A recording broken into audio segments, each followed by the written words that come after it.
Okay, so this is I've been doing some reading. The guy that I've been reading is Brian Thorne. He wrote a page in a book.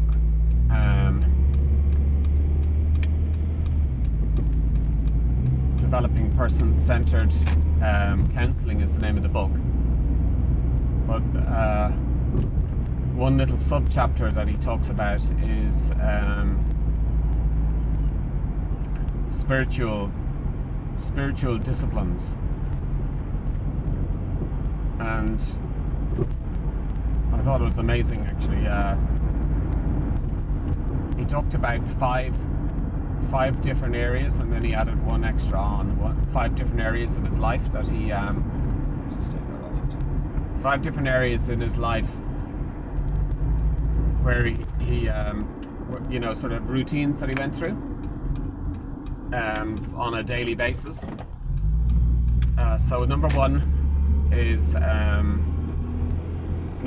basically he would ask himself, number one is his relationship with his body.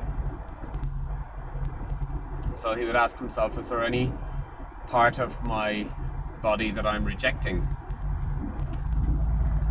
Number two, that's number one as well. He'd say, is he feeding his body properly? Is he resting his body properly? There's one other little bit I can't remember to that. But basically, number two is his relationship with others. So the question he asked himself is, am I cherishing others? And, think about others that he might need to be cherishing. Asking himself, is he cherishing others? And is he allowing others to cherish him? And is he appreciating the cherishing that others are doing of him? So I hope that makes sense. Number 3 is his recognizing his place in creation. So basically just going like, yeah, look, Lord, look at the amazingness of creation. Look at right now, as I'm driving along here, I'm thinking, okay, look, the amazing trees, the amazing cars, the amazingness of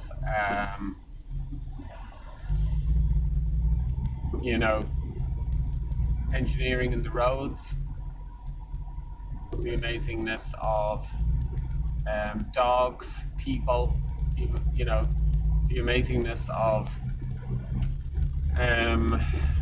everything in God's creation, the sky, the oxygen in the air, the nitrogen, these trees up here beside me, the Northcote Grandad tree, I don't know what they call that tree, but it's a big one on the corner. But anyway, yeah, the amazingness of the invention of bicycles, as I see one in front of me here.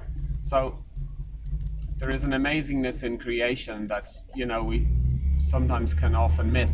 So that's number 3. Number 4 is he just asks himself, is he tries to find comfort, or sort of peace between his priority levels in terms of his time. So he just asks himself, is he balancing his time right? Is he putting enough leisure time in, or is his work leisure time balance good? And basically he then asks himself about, and the last thing that he asks himself about is his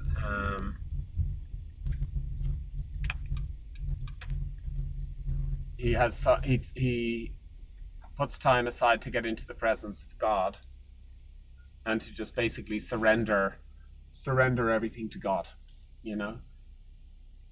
Yeah, so those are Brian Thorne's 5 disciplines. And then the last thing that he does is then he just, this isn't going to be appropriate to everybody, but as a counselor, he says he holds the absent client in his consciousness. So he basically just reflects on his clients and deliberately reflects on each of his clients you know, for a minute or so and just thinks about them.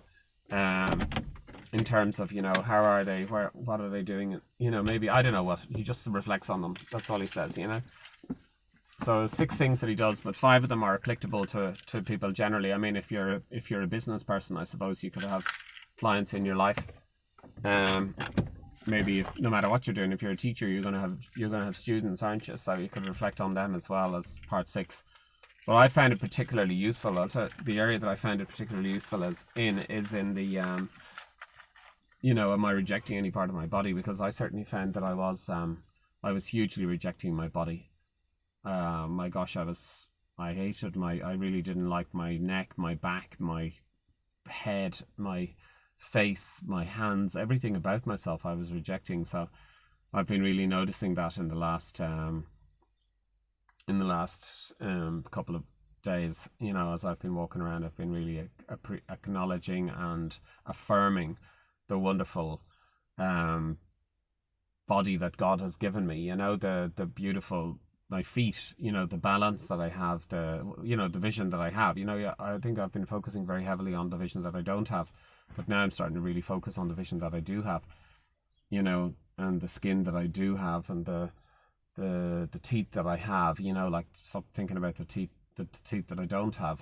You know, just really acknowledging myself. I don't know what's going to come out of that. Maybe possibly I won't be as rejecting of other people, but let's just see where that goes. And the other thing that I've been, you know, doing as well is one of the people that I do in anger, you know, one of the facilitators in the anger management class, Rowena Manning, was suggesting that, you know, in order to kind of help myself to get present, that I put a rubber band on.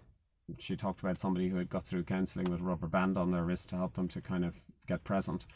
And I've been finding it amazing. It's been really pointing out to me how easily I'm irked, and so you know, or how easily I'm unnerved. And so I just find myself, I'll switch hands, you know, but it's just helping me to really get conscious to how unconscious I am, maybe. Because you can feel stuff in your body, you know, and I've been feeling sort of, you know, twinges, or just if I'm, you know, unhappy if somebody says something, or if the noise level goes up particularly high, then I'll just switch the elastic band. So that's another one as well. Alright, so that's all. I'm going to go in now and meet my family. So God bless you, and be in touch soon. Bye.